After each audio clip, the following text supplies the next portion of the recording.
சாப்பிட்டீங்களா ஐயா? கெட்டிக்காரனா இல்லை தான் தமிழ் கதைக்கிறான். கெட்டிக்கார குட்டி. இன்றைக்கி ஸ்கூல் இல்லையா பிள்ளைக்கு? இல்லையா? ஏன் இல்லை? லீவ் எடுத்தீங்களா? இல்லையா? நீங்கள் சும்மா ஹோம் முடிச்சு போய் சொல்லியிருக்கலாமே, நான் சந்தோஷப்பட்டிருப்பேன். சரி.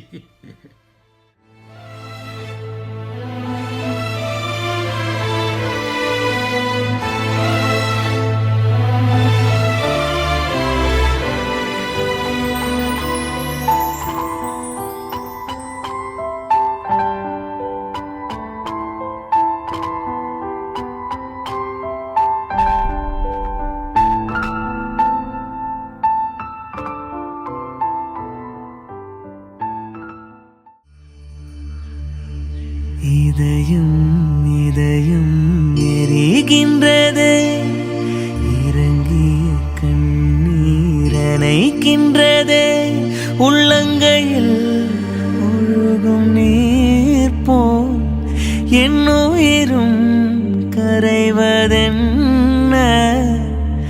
இருவரும் ஒரு முறை காண்போமா, இல்லை நீ மட்டும் என் உடல் காண்பாயா? கலை என்ற ஜோதியில் காதலை எரிப்பது சரியா பிழையா?